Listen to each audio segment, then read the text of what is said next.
అందరు చెప్పుకున్నా కదా, మన గ్రామ పంచాయతీలలో ఉండే మన గ్రామాలు డెవలప్ అయితే ఉంటుంది. సపోజ్ ఒక ఒక గ్రామానికి ఒక సర్పంచ్ ఉంటాడు. ఆయనకు 5 సంవత్సరాలు ఆయనకు అధికారం ఇచ్చినాక ఆయన ఏమేమి చేసిన, ఏం పనులు చేసినంటే, సరేలే వాళ్ళు ఒక డబ్బులు పెట్టి గెలిచినా ఎట్లా గెలిచినా తర్వాత ఆప్షన్. వాడు ఎంత సంపాదించుకున్నా కానీ, ఏం చేసినా కానీ ఒక 40% అయితే పని చేస్తారు కదా గ్రామంలో. స్థిరంగా ఉండే, ఎప్పటికీ పర్మనెంట్గా ఉండే పనులు ఒక 40% చేయడా.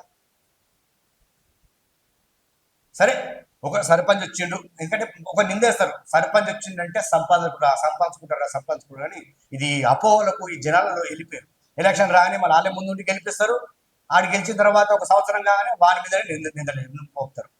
ఇక పనులు ఎక్కడ పోతుండవు. వాడు సంపాదించుకుంటారు. ఇదేనా?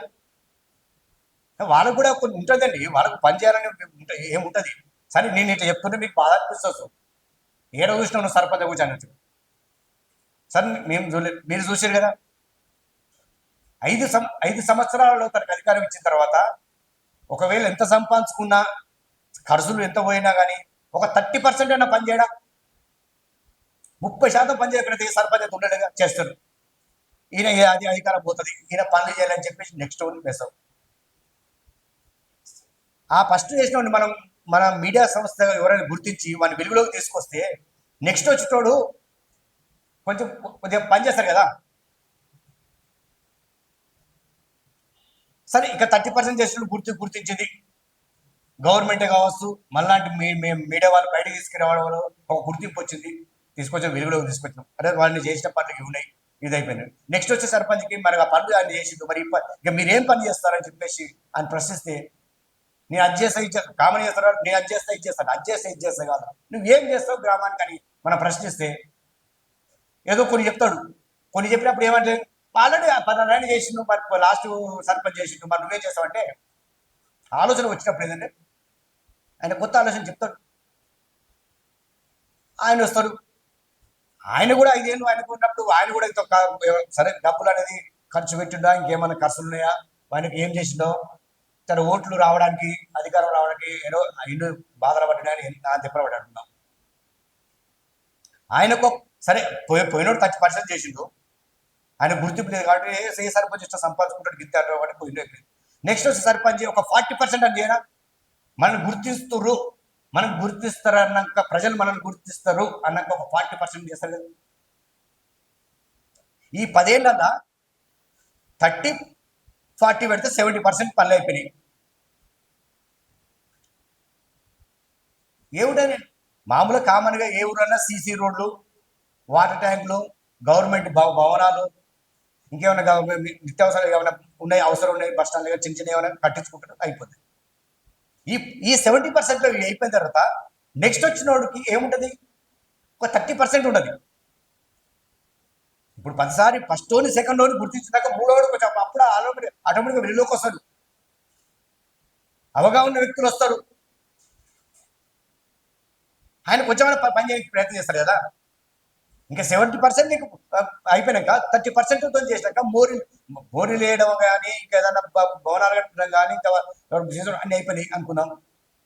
మిగతాది ఉన్నది ఇంకా 30% అయిపోతే సరిపోతాయి. గ్రామానికి ఏమి కావాలని సరిపోతాయి.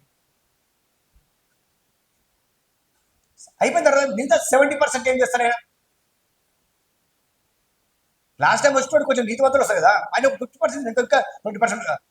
ఆ అమౌంట్ని విద్యా వైద్యానికి రైతులకు కేటాయించవచ్చు, అవకాశం ఉంటుంది. స్టేట్ ఫండ్ వస్తుంది, సెంట్రల్ ఫండ్ వస్తుంది, 2 ఫండ్ వస్తాయి కదా డబ్బులు. ఎందుకు బాగుపడదండి దేశం? ఎందుకు బాగుపడదు? ఇంకెందుకు ఇటువంటి మాటలు చెప్పుకుంటూ కూర్చుంటారు రాజకీయ నాయకులు? ఇంకెన్నాళ్ళు గడతారు ఇట్లా? ఇంకెన్నాళ్ళు జనాలను మోసం చేసుకుంటూ ఉంటారు? ఇంకా ఇంకా ఇంకా క్వశ్చనార్థకంగానే అందరం ప్రజలు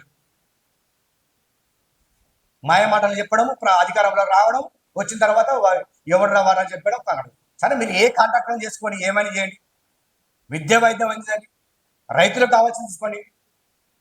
రైతులే కండి ఇప్పుడు పంటలు పండిస్తేనే వాడు కష్టపడి చెమటొచ్చి పండిస్తేనే కదా మనకు నోట్లకు 5 ఏళ్ళు నోట్లకు పోతున్నాయంటే. ఎక్కడండి రైతు గోసలు ఎక్కడ ఆగిపోయినట్టున్నది? ఈ స్వాతంత్రం వచ్చిన కాంచి ఎక్కడన్నా రైతు గోసలు ఆగిపోయినట్టున్నాయా? ఎప్పుడన్నా రైతు సంఘాలు ఉన్నాయి, రైతుల కోసం పోరాటం సంఘాలు నాయకులు ఉన్నారు. ఎప్పుడు మీ ప్రతిపక్షంలో ఉన్నప్పుడే సమస్యలు గుర్తుకొస్తాయా? అంటే అధికారం ఉన్నప్పుడు మీకు రావా, గుర్తుకు రావా?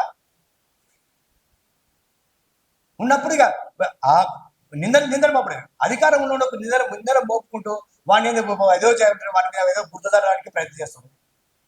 మరి మీరేం మీ చేసిరండి. ప్రజలను ఇది గమనించండి ఫస్ట్ మీరు. దేశం ఎందుకు బాగుపడదు, ఊరు ఎందుకు బాగుపడదు, రాష్ట్రం ఎందుకు బాగుపడదు, మనం ఎందుకు బాగుపడదు, ప్రతి పేదవాడు ఎందుకు ఉంటాడో సుధా.